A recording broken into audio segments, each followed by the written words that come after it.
प्रणाम सभी को। आइए ठाकुर और माँ के चरणों का ध्यान करते हुए अपने हृदय में उनका ध्यान करते हुए ओम गुरुर् ब्रह्मा गुरुर्विष्णु गुरुदेव महेश्वरा गुरुरेव परब्रह्मा तस्मै श्री गुरुवे नमः। अखण्डमण्डलाकारं व्याप्तं येन चराचरं तत्पदं दर्शितं येन तस्मै श्रीगुर्वे नमः।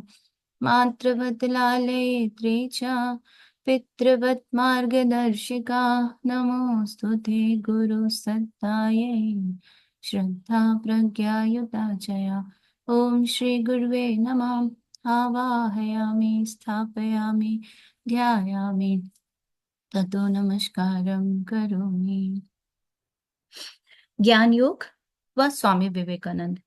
श्री रामकृष्ण ने कहा है, ज्ञान योग इस युग में बहुत कठिन है। जीव का एक तो अन्न में प्राण है, उस पर आयु कम है, फिर देह बुद्धि किसी भी तरह नहीं जाती। इधर देह बुद्धि न जाने से ब्रह्म ज्ञान नहीं होता। ज्ञानी कहते हैं, मैं वही ब्रह्म हूँ, मैं शरीर नहीं हूँ। मैं भूख प्यास रोग शोक जन्म मृत्यु सुख दुख इन सभी से परे हूँ। यदि रोग शोक सुख दुख इन सब का बोध रहे तो तुम ज्ञानी क्यों कर रहोगे। इधर कांटे से हाथ चुभ रहा है, खून की धारा बह रही है, बहुत दर्द हो रहा है, परंतु कहता है, कहाँ, हाथ तो नहीं कटा, मेरा क्या हुआ। इसलिए इस युग के लिए भक्ति योग है। इसके द्वारा दूसरे पथों की तुलना में आसानी से ईश्वर के पास जाया जाता है। ज्ञान योग या कर्म योग तथा दूसरे पथों से भी ईश्वर के पास जाया जा सकता है, परंतु ये सब कठिन पथ है। श्री रामकृष्ण ने और भी कहा है, कर्मियों का जितना कर्म बाकी उतना निष्काम भावना से करें। निष्काम कर्म द्वारा चित्त शुद्धि होने पर भक्ति आएगी।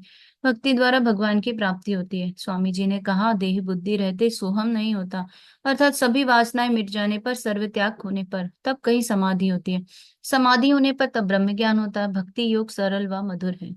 ज्ञान योग अवश्य अति श्रेष्ठ मार्ग है। उच्च तत्व ज्ञान इसका प्राण है। और आश्चर्य की बात तो यह है कि प्रत्येक मनुष्य यह सोचता है कि वह ज्ञान योग के आदर्शानुसार चलने में समर्थ है, परंतु वास्तव में ज्ञान योग साधना बड़ी कठिन है। ज्ञान योग के पथ पर चलने में हमारे गड्ढे में गिर जाने की बड़ी आशंका रहती है। कहा जा सकता है कि संसार में दो प्रकार के मनुष्य होते हैं। एक तो आसुरी प्रकृति वाले, जिनकी दृष्टि में अपने शरीर का पालन पोषण ही सर्वस्व है, और दूसरे दैवी प्रकृति वाले, जिनकी यह धारणा रहती है कि शरीर किसी एक विशेष उद्देश्य की पूर्ति के लिए केवल एक साधन तथा आत्मोन्नति के लिए एक यंत्र विशेष है। शैतान भी अपनी कार्य सिद्धि के लिए झट से शास्त्रों का उद्गत कर देता है, और इस प्रकार प्रतीत होता है कि बुरे मनुष्य के कृत्यों के लिए भी शास्त्र उसी प्रकार साक्षी है, जैसे कि एक सत्पुरुष के शुभ कार्य के लिए। ज्ञान योग में यही एक बड़े डर की बात है, परंतु भक्ति योग स्वाभाविक तथा मधुर है। भक्त इतनी ऊंची उड़ान नहीं उड़ता जितना कि एक ज्ञान योगी, और इसलिए उसके इतने बड़े खड्डों से गिरने की आशंका भी नहीं रहती। भक्ति योग से उत्कृष्ट क्या श्री रामकृष्ण अवतार हैं? स्वामी जी का विश्वास। भारत के महापुरुषों के संबंध में स्वामी जी ने जो भाषण दिया था, उसमें अवतार पुरुषों की अनेक बातें कही हैं। श्री रामचंद्र, श्री कृष्ण, बुद्ध देव, रामानुज, शंकराचार्य, चैतन्य देव आदि सभी की बातें कही। भगवान श्री कृष्ण के इस कथन का उद्धरण देकर समझाने लगे, जब धर्म की ग्लानि होकर अधर्म का अभ्याथन होता है, तो साधुओं के परित्राण के लिए, पापाचार को विनष्ट करने के लिए मैं युग युग में अवतीर्ण होता हूँ। मैं युग युग में अवतीर्ण होता हूँ। उन्होंने फिर कहा, गीता में श्री कृष्ण ने धर्म समन्वय किया है। हम गीता में भिन्न भिन्न संप्रदायों के विरोध के कोलाहल की दूर से आती हुई आवाज सुन पाते हैं, और देखते हैं कि समन्वय के वे अद्भुत प्रचारक भगवान श्री कृष्ण बीच में पड़कर विरोध को हटा रहे हैं। भारतीय व्याख्यान से उद्धृत श्री कृष्ण ने फिर कहा है, स्त्री वैश्य शूद्र सभी परम गति को प्राप्त करेंगे। ब्राह्मण क्षत्रियों की तो बात ही क्या, बुद्ध देव दरिद्र के देव हैं। सर्वभूतस्थ मात्म मानम, भगवान सर्वभूतों में है, यह इन्होंने प्रत्यक्ष दिखा दिया। बुद्ध देव के शिष्यगण आत्मा जीवात्मा आदि नहीं मानते, इसीलिए शंकराचार्य ने फिर से वैदिक धर्म का उपदेश दिया। वे वेदांत का अद्वैत मत, रामानुज का विशिष्ट अद्वैत मत समझाने लगे। उसके बाद चैतन्य देव प्रेम भक्ति सिखाने के लिए अवतीर्ण हुए। शंकर और रामानुज ने जाति का विचार किया था, परंतु चैतन्य देव ने ऐसा ना किया। चैतन्य देव ने कहा, भक्त की फिर जाति क्या।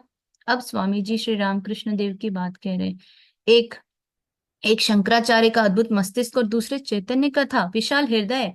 अब एक ऐसे अद्भुत पुरुष के जन्म लेने का समय आ गया था, जिनमें एक ही ऐसा ही हृदय और मस्तिष्क दोनों एक साथ विराजमान हो, जो शंकर के अद्भुत मस्तिष्क एवं चैतन्य के अद्भुत विशाल अनंत हृदय के एक ही साथ अधिकारी हो।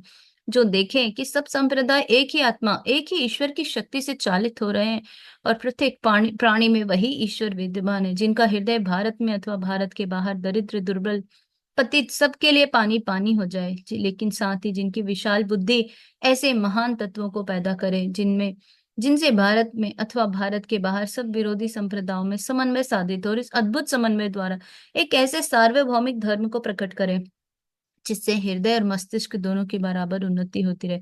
एक ऐसे ही पुरुष ने जन्म ग्रहण किया और मैंने वर्षों तक उनके चरण तले बैठकर शिक्षा लाभ का सौभाग्य प्राप्त किया। एक ऐसे ऐसे एक पुरुष के जन्म लेने का समय आ गया था, इसकी आवश्यकता पड़ी थी और वे आविर्भूत हुए। सबसे अधिक आश्चर्य की बात यह थी कि उनका समग्र जीवन एक ऐसे शहर के पास व्यतीत हुआ जो पाश्चात्य भावों से उन्मत्त हो रहा था। भारत के सब शहरों की अपेक्षा जो विदेशी भाव से अधिक भरा हुआ था, उनमें पोथियों की विद्या कुछ भी ना थी। ऐसे महाप्रतिभा संपन्न होते हुए भी वे अपना नाम तक नहीं लिख सकते थे, किंतु हमारे विश्वविद्यालय के बड़े बड़े उपाधिधारियों ने उन्हें देखकर एक महाप्रतिभाशाली व्यक्ति मान लिया था। वे एक अद्भुत महापुरुष थे। यह तो एक बड़ी लंबी कहानी है। आज रात को आपके निकट उनके विषय में कुछ भी कहने का समय नहीं है, इसलिए मुझे भारतीय सब महापुरुषों के पूर्ण प्रकाश स्वरूप योगाचार्य भगवान श्री रामकृष्ण का उल्लेख भर करके आज समाप्त करना होगा। उनके उपदेश आजकल हमारे लिए विशेष कल्याणकारी हैं। उनके भीतर जो ऐश्वरिक शक्ति थी उस पर विशेष ध्यान दीजिए। वे एक दरिद्र ब्राह्मण के लड़के थे। उनका जन्म बंगाल के सुदूर अज्ञात अपरिचित किसी एक गांव में हुआ था। आज यूरोप अमेरिका के सहस्त्र व्यक्तियों वास्तव में उनकी पूजा करते हैं। भविष्य में और सहस्त्रों मनुष्य उनकी पूजा करेंगे। ईश्वर की लीला कौन समझ सकता है? हे भाइयों, आप यदि इसमें विधाता हाथ नहीं देखते तो आप अंधे हैं, सचमुच जन्मांध है। यदि समय मिला, यदि आप लोगों से आलोचना करने का और कभी अवकाश मिला तो आपसे इनके संबंध में विस्तार पूर्वक कहूंगा। इस समय केवल इतना ही कहना चाहता हूँ कि यदि मैंने जीवन भर में एक भी सत्य वाक्य कहा है तो वह उन्हीं का वाक्य है, पर यदि मैंने ऐसे वाक्य कहे हैं जो असत्य भ्रमपूर्ण अथवा मानव जाति के लिए हितकारी ना हो तो वे सब मेरे ही वाक्य हैं। इनके लिए पूरा उत्तरदायित्व मैं ही हूँ। स्वामी जी ने और भी कहा है, फिर से काल चक्र घूम कर आ रहा है। एक बार फिर भारत से वही शक्ति प्रवाह निश्रित हो रहा है जो शीघ्र ही समस्त जगत को प्लावित कर देगा। एक वाणी मुखारित हुई है जिसकी प्रतिध्वनि चारों ओर व्याप्त हो रही है एवं जो प्रतिदिन अधिकाधिक शक्ति संग्रह करे, और यह वाणी इसके पहले की सभी वाणियों की अपेक्षा अधिक शक्तिशाली है, क्योंकि वह अपने पूर्ववर्ती उन सभी वाणियों का समष्टि स्वरूप है। जो वाणी एक समय कल कल निनादिनी सरस्वती के तीर पर ऋषियों के अंतःस्थल में प्रस्फुटित हुई थी, जिस वाणी ने रजत शुभ्र हिमाजातित गिरिराज हिमालय के शिखर शिखर पर प्रतिध्वनित हो कृष्ण बुद्ध और चैतन्य देव में से होते हुए समतल प्रदेशों में अवरोहण कर समस्त देश को प्लावित कर दिया था, वही वाणी एक बार पुनः मुखरित हुई है। एक बार फिर से द्वार खुल गए हैं। आइए हम सब आलोक राज्य में प्रवेश करें। द्वार एक बार पुनः उन्मुक्त हो गए हैं। इसी प्रकार स्वामी विवेकानंद ने भारतवर्ष के अनेक स्थानों में अवतार पुरुष श्री रामकृष्ण के आगमन की वार्ता घोषित की। जहां जहां मठ स्थापित हुए वहां उनकी प्रतिदिन सेवा पूजा आदि हो रही है।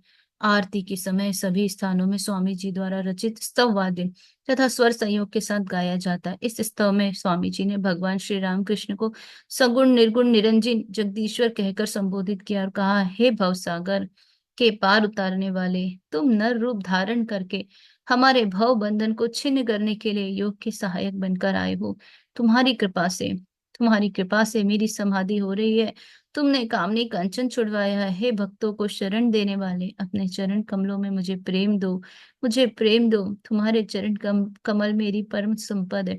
उसे प्राप्त करने पर भव सागर गोस्पद जैसा लगता है। स्वामी जी रचित श्री रामकृष्ण जी की आरती। और ये जो स्वामी जी ने पढ़ा है उसे सुनकर ऐसा लग रहा है, उसे पढ़कर ऐसा लग रहा है कि ऐसा लग रहा है गुरु जी के लिए भी बोल रहे हैं वो। इतना विशाल हृदय, इतना ज्ञान, और मानो मतलब चैतन्य महाप्रभु और शंकराचार्य का एक मिश्रण गुरु जी अवतरित हुए हैं। तो रामकृष्ण परमहंस की आरती प्ले कर रहे हैं अभी। आप सभी भाव रूप से गुरु जी की रामकृष्ण परमहंस की आरती करिए।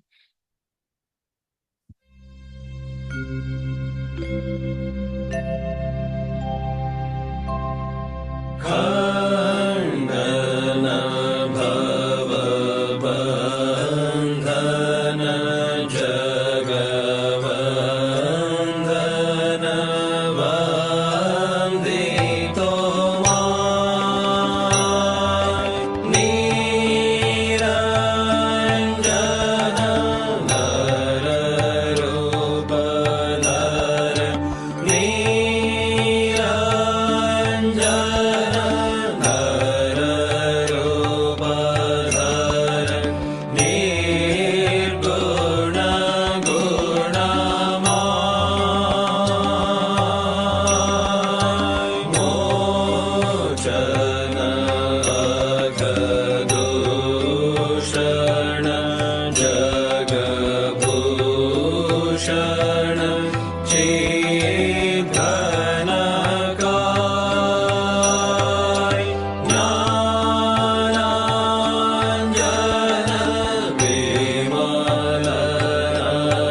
रखी तव कृपा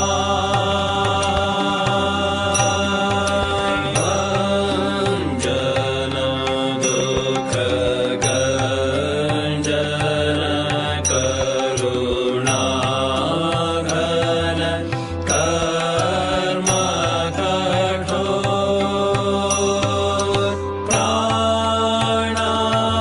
प्राणार्पण जगत तारण प्राणार्पण जगत तारण कृंतन करिडो वंचन काम कांचन अतिविंदित इंद्रियराग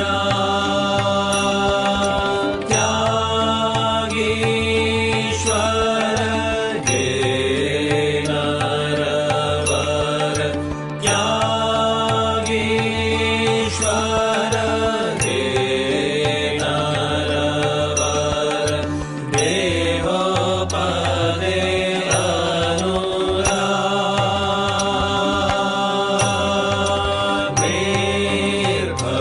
निर्भयगत संशय दृढ निश्चय मानसमा निष्कारण भगत शरण निष्कारण भगत शरण त्यजी जाति गुलमान संपद तव श्रीपद भव पुष्पद वारि यथाय प्रेमार्पण समदर्शन प्रेमार्पण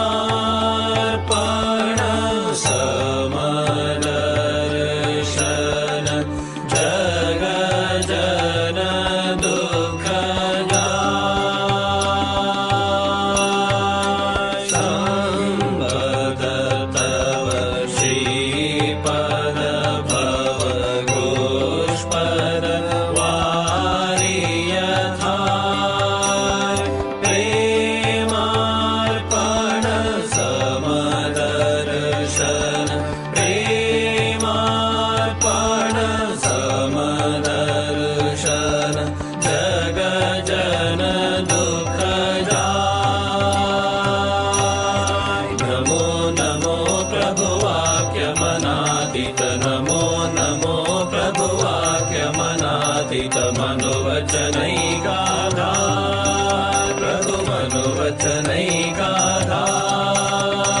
ज्योतिर्ज्योति उज्जल हृदि कंदर ज्योतिर्ज्योति उज्जल हृदि कंदर तुमि तम भंजनहार प्रभु तुमि तम भंजनहार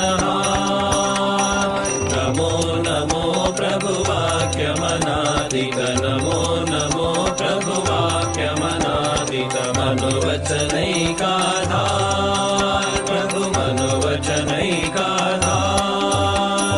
ज्योतिर्ज्योति उज्जल हृदि कंदर ज्योतिर्ज्योति उज्जल हृदि कंदर तुमि तम भंजनहार प्रभु तुमि तम भंजनहार धिधि धिलंग रंग भंग बाजे अंग संग मृदंग धिधि धिलंग रंग भंग बाजे अंग संग मृदंग गायचे छंद भक्त वृंद आरती तुम्हार गायचे छंद भक्त वृंद आरती तुम्हार जय जय आरती तुम्हार हर हर आरती तुम्हार शिव शिव आरती तुम्हार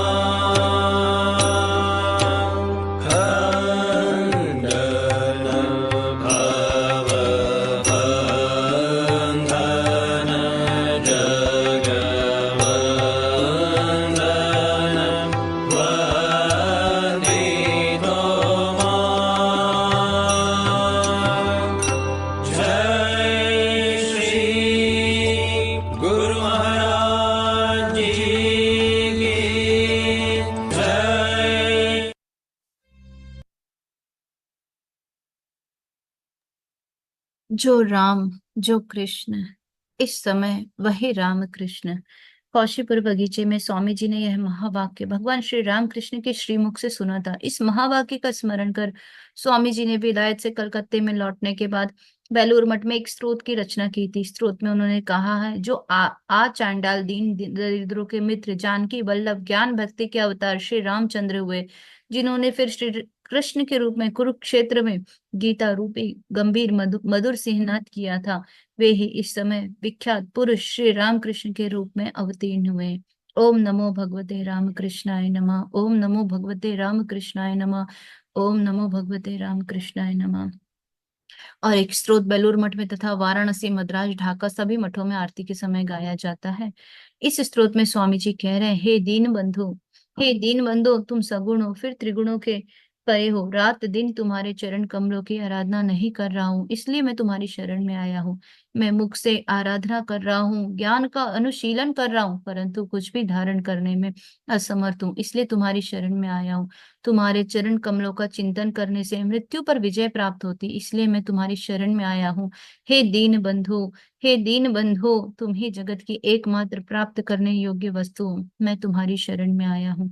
त्वमेव शरणम मम दीन बंधु, त्वमेव शरणम मम दीन बंधु, त्वमेव शरणम मम दीन बंधु, त्वमेव शरणम मम दीन बंधु, त्वमेव शरणम मम दीन बंधु, त्वमेव शरणम मम दीन बंधु। स्वामी जी ने आरती के बाद श्री रामकृष्ण प्रणाम सिखाया। उसमें श्री रामकृष्ण को अवतारों में श्रेष्ठ कहा गया है। स्थापकाय च धर्मस्य सर्वधर्म स्वरूपिणे अवतार वरिष्ठाय रामकृष्णाय ते नमः, रामकृष्णाय ते नमः, रामकृष्णाय ते नमः। परिचित। अगला परिच्छेद है श्री रामकृष्ण की महासमाधि के पश्चात। पहला, श्री रामकृष्ण मठ। रविवार 15 अगस्त 1886 ईस्वी को श्री रामकृष्ण भक्तों को दुख के असीम समुद्र में बहाकर स्वधाम को चले गए। अविवाहित और विवाहित भक्तगण श्री रामकृष्ण की सेवा करते समय आपस में जिस स्नेह सूत्र में बंध गए थे, वह कभी छिन्न होने का न था। एकाएक कर्णधार को न देखकर आरोहियों को भय हो गया। वे एक दूसरे का मुंह ताक रहे हैं। इस समय उनकी ऐसी अवस्था है कि बिना एक दूसरे को देखे उन्हें चैन नहीं, मानो उनके प्राण निकल रहे हो। दूसरों से वार्तालाप करने को जी नहीं चाहता। सबके सब सोचते हैं कि अब उनके दर्शन ना होंगे, क्या अब उनके दर्शन ना होंगे। वे तो कह गए हैं कि व्याकुल होकर पुकारने पर, हृदय की पुकार सुनकर ईश्वर अवश्य दर्शन देंगे। वे कह गए हैं आंतरिकता होने पर ईश्वर अवश्य सुनेंगे। जब वे लोग एकांत में रहते तब उसी आनंदमयी मूर्ति की याद आती है। रास्ता चलते हुए भी उन्हीं की स्मृति बनी रहती है। अकेले रोते फिरते हैं। श्री रामकृष्ण ने शायद इसलिए मास्टर से कहा था, तुम लोग रास्ते में रोते फिरोगे, इसलिए मुझे शरीर त्याग करते हुए कष्ट हो रहा है। कोई सोचते हैं वे तो चले गए और मैं अभी भी बचा हुआ हूँ इस अनित्य संसार में। अब भी रहने की इच्छा, मैं अगर चाहूँ तो शरीर का त्याग कर सकता हूँ, परंतु करता कहाँ हूँ। किशोर भक्तों ने कौशीपुर के बगीचे में रहकर दिन रात उनकी सेवा की थी। उनकी महासमाधि के पश्चात इच्छा न होते हुए भी लगभग सबके सब अपने अपने घर चले गए। उनमें से किसी ने भी कभी अभी सन्यासी का बाहरी चिन्ह, गेरुआ वस्त्र आदि धारण नहीं किया। वे लोग श्री रामकृष्ण के तिरुभाव के बाद कुछ दिनों तक दत्त, घोष, चक्रवर्ती, गांगुली आदि उपाधियों द्वारा लोगों का अपना परिचय देते रहे, परंतु उन्हें श्री रामकृष्ण हृदय से त्यागी कर गए थे। लाटू, तारक और बूढ़े गोपाल के लिए कोई स्थान न था जहां वे वापस जाते। उनसे सुरेंद्र ने कहा, भाइयों तुम लोग अब कहाँ जाओगे, आओ एक मकान लिया जाए, वहां तुम लोग श्री रामकृष्ण के गद्दी लेकर रहोगे तो हम लोग भी कभी कभी हृदय की दाह मिटाने के लिए वहां आ जाया करेंगे। अन्यथा संसार में इस तरह दिन रात कैसे रहा जाएगा। तुम लोग वहीं जाकर रहो। मैं कौशीपुर के बगीचे में श्री रामकृष्ण की सेवा के लिए कुछ दिया करता था, वह अभी भी दूंगा। इस समय उतने से ही रहने और भोजन आदि का खर्च चलाया जाएगा। पहले पहले 2 1 महीने तक सुरेंद्र 30 रुपये महीना देते गए। क्रमशः मठ में दूसरे दूसरे भाई ज्यों ज्यों आकर रहने लगे, त्यों तो 50 60 रुपए का महावर खर्च हो गया। सुरेंद्र देते भी गए। अंत में 100 रुपए तक का खर्च हो गया। बाराहनगर में जो मकान लिया गया था उसका किराया और टैक्स दोनों मिलाकर 11 रुपए पड़ते थे। रसोइयों को 6 रुपए महीना और बाकी खर्च भोजन आदि का था। बूढ़े गोपाल, लाटू और तारक के घर था ही नहीं। और छोटे गोपाल कौशीपुर के बगीचे से श्री रामकृष्ण की गद्दी और कुल सामान लेकर उसी किराए के मकान में चले गए। कौशीपुर में जो रसोइया था उसे यहाँ भी लगाया गया। शरद रात को आकर रहते थे। तारक वृंदावन गए हुए थे, कुछ दिनों में वे भी आ गए। नरेंद्र, शरद, शशि, बाबूराम, निरंजन, काली, ये लोग पहले पहल घर से कभी कभी आया करते थे। राखाल, लाटू, योगीन और काली ठीक उसी समय वृंदावन गए हुए थे। काली 1 महीने के अंदर, राखाल कई महीने के बाद और योगीन पूरे साल भर बाद लौटे। कुछ दिनों के पश्चात नरेंद्र, राखाल, निरंजन, शरद, शशि, बाबूराम, योगीन, काली और लाटू वहीं रह गए। फिर घर नहीं लौटे। क्रमशः प्रसन्न और सुबोध भी आकर रह गए। गंगाधर सदा मठ में आया जाया करते थे। नरेन को बिना देखे वे रह ना सकते थे। बनारस के शिव मंदिर में गाया जाने वाला जय शिव ओमकार स्त्रोत उन्होंने मठ के भाइयों को सिखलाया था। मठ के भाई वाह गुरु की फतह कहकर बीच बीच में जो जय ध्वनि करते थे, यह भी उन्हीं की सिखलाई हुई थी। तिब्बत से लौटने के पश्चात वे मठ में ही रह गए। रामकृष्ण, श्री रामकृष्ण के और 2 भक्त हरि तथा तुलसी सदा नरेंद्र तथा मठ के दूसरे भाइयों को देखने के लिए आया करते थे। कुछ दिन बाद ये भी मठ में रह गए। सुरेंद्र, तुम धन्य हो, यह पहला मठ तुम्हारे ही हाथों से तैयार हुआ। तुम्हारी ही पवित्र इच्छा से इस आश्रम का संगठन हुआ। तुम्हें यंत्र स्वरूप करके भगवान श्री रामकृष्ण ने अपने मूल मंत्र कामनी कंचन त्याग को मूर्तिमान कर दिया। कौमर काल से ही वैराग्य वृत्ति सुदात्मा नरेंद्र आदि भक्तों द्वारा तुमने फिर से हिंदू धर्म का प्रकाश मनुष्यों के सामने रखा। भाई, तुम्हारा ऋण कौन भूल सकता है। मटके भाई मातृहीन बच्चों की तरह रहते थे। तुम्हारी प्रतीक्षा किया करते थे कि तुम कब आओगे। आज मकान का किराया चुकाने में सब रुपए खर्च हो गए। आज भोजन के लिए कुछ भी नहीं बचा। कब तुम आओगे, कब तुम आओगे और आकर अपने भाइयों के भोजन का बंदोबस्त कर दोगे। तुम्हारे अकृत्रिम स्नेह की याद करके ऐसा कौन है जिसकी आंखों में आंसू ना आ जाए। यह मठ श्री रामकृष्ण के भक्तों में वराहनगर मठ के नाम से परिचित हुआ। वहीं श्री श्री ठाकुर मंदिर में श्री गुरु महाराज मकान श्री रामकृष्ण की नित्य सेवा होने लगी। नरेंद्र आदि सब भक्तों ने कहा, हम लोग संसार धर्म का पालन न करेंगे। श्री गुरु महाराज ने कामनी और कांचन का त्याग करने की आज्ञा दी थी, अतएव हम लोग अब किस तरह घर लौट सकते हैं। नित्य पूजन का भार शशि ने लिया। नरेन गुरु भाइयों की देखभाल किया करते थे। सब भाई भी उन्हीं का मुंह जोतते थे। नरेन नरेन उनसे कहते थे, साधना करनी होगी, नहीं तो ईश्वर नहीं मिल सकते। वे और दूसरे गुरु भाई अनेक प्रकार की साधनाएं करने लगे। वेद, पुराण, तंत्र इत्यादि मतों के अनुसार अनेक प्रकार की साधनाओं में वे प्राण प्रण में लग गए। कभी कभी एकांत में वृक्ष के नीचे, कभी अकेले शमशान में, कभी गंगा तट पर साधना करते थे। मठ में कभी ध्यान करने वाले कमरे के भीतर अकेले जप और ध्यान करते हुए दिन बिताने लगे। कभी कभी भाइयों के साथ एकत्र कीर्तन करते हुए नृत्य करते रहते। ईश्वर प्राप्ति के लिए सब लोग, विवेक विशेषकर नरेन, बहुत ही व्याकुल हो गए। वे कभी कभी कहते थे, उनकी प्राप्ति के लिए क्या मैं पायोपवेशन कर डालूं, प्रायोपवेशन कर डालूं। नरेंद्र आदि भक्तों का शिवरात्रि व्रत। आज सोमवार है, 21 फरवरी है, 1887। नरेंद्र रखाल आदि ने आज शिवरात्रि का उपवास किया है। आज से 2 दिन बाद श्री रामकृष्ण के जन्म तिथि पूजा होगी। नरेंद्र राखाल आदि भक्तों में इस समय तीव्र वैराग्य है। एक दिन राखाल के पिता राखाल को घर ले जाने के लिए आए थे। राखाल ने कहा, आप लोग कष्ट करके क्यों आते हैं, मैं यहाँ बहुत अच्छी तरह हूँ। अब आशीर्वाद दीजिए कि आप लोग मुझे भूल जाए और मैं भी आप लोगों को भूल जाऊं। इस समय सब लोगों में तीव्र वैराग्य, सारा समय साधन भजन में ही जाता है। सबका एक ही उद्देश्य है कि किस तरह ईश्वर के दर्शन हो। नरेंद्र आदि भक्तगण कभी जप और ध्यान करते, कभी शास्त्र पाठ। नरेन कहते हैं, गीता में भगवान श्री कृष्ण ने जिस निष्काम कर्म का उल्लेख किया वह पूजा जप ध्यान यही सब है, सांसारिक कर्म नहीं। आज सवेरे नरेन कलकत्ता गए हुए हैं। घर के मुकदमे की पैरवी करनी पड़ती है, अदालत में गवाह पेश करने पड़ते हैं। मास्टर सवेरे 9 बजे के लगभग मठ में आए। कमरे में प्रवेश करने पर उन्हें देखकर श्रीयुत तारक मारे आनंद के शिव के संबंध में रचित एक गाना गाने लगे। ता थैया नाचे भोला। उनके साथ राखाल भी गाने लगे और गाते हुए दोनों नाचने लगे। यह गाना नरेन के लिखे अभी कुछ ही समय हुआ है। मठ के सब भाइयों ने व्रत किया है। कमरे में इस समय नरेन, राखाल, निरंजन, शरद, शशि, काली, बाबूराम, तारक, हरीश, सीती के गोपाल, शारदा और मास्टर हैं। योगीन और लाटू वृंदावन में हैं।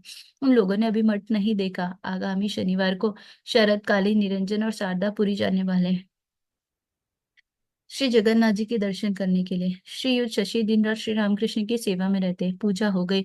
शरद तानपुरा लेकर गा रहे, शंकर शिव बम बम बोला, कैलाशपति महाराज राज। नरेन कलकत्ते से अभी ही लौटे। अभी उन्होंने स्नान भी नहीं किया। काली नरेन से मुकदमे की बातें पूछने लगे। नरेन विरक्ति पूर्वक कहते, इन सब बातों से तुम्हें क्या काम।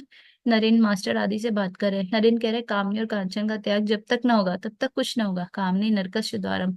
जितने आदमी सब स्त्रियों के वश में हैं। शिव और कृष्ण की बात और है। शक्ति को शिव ने दासी बनाकर रखा है। श्री कृष्ण ने संसार धर्म का पालन तो किया, परंतु वे कैसे निर्लिप्त थे। उन्होंने वृंदावन कैसे एकदम छोड़ दिया। राखाल और द्वारका का भी उन्होंने कैसा त्याग किया। गंगा स्नान करके नरेंद्र मठ लौटे, हाथ में भीगी धोती और अंगोछा। शारदा ने आकर नरेंद्र को साष्टांग प्रणाम किया। उन्होंने भी शिवरात्रि के उपलक्ष्य में उपवास किया है।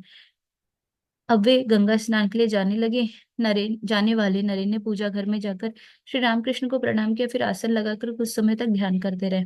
भवनाथ की बातें हो रही। भवनाथ ने विवाह किया, इसलिए उन्हें नौकरी करनी पड़ती। नरेन कह रहे हैं वे तो सब संसारी कीट है। दिन ढलने लगा। शिवरात्रि की पूजा के लिए व्यवस्था हो रही है। बेल की लकड़ी और बिल बिल विदल इकट्ठे किए गए। पूजा के बाद होम होगा। शाम हो गई। श्री ठाकुर घर में दूना देकर शशि दूसरे कमरे में भी दूना ले गए। हर एक देव देवी के चित्र के पास प्रणाम करके बड़ी भक्ति के साथ उनका नाम ले रहे हैं। श्री श्री गुरुदेवाय नमः। श्री श्री कालिकाय नमः। श्री श्री जगन्नाथ सुभद्रा बलरामेभ्य नमः। श्री श्री षड्भुजाय नमः। श्री श्री राधा वल्लभाय नमः। श्री नित्यानंदाय, श्री अदित्याय, श्री भक्त भेभ्यो नमः। श्री गोपालाय, श्री श्री यशोदाय नमः। श्री रामाय, श्री लक्ष्मणाय, श्री विश्वामित्राय नमः। मटके बिल्व वृक्ष के नीचे पूजा का आयोजन हो रहा है। रात के 9 बजे का समय है।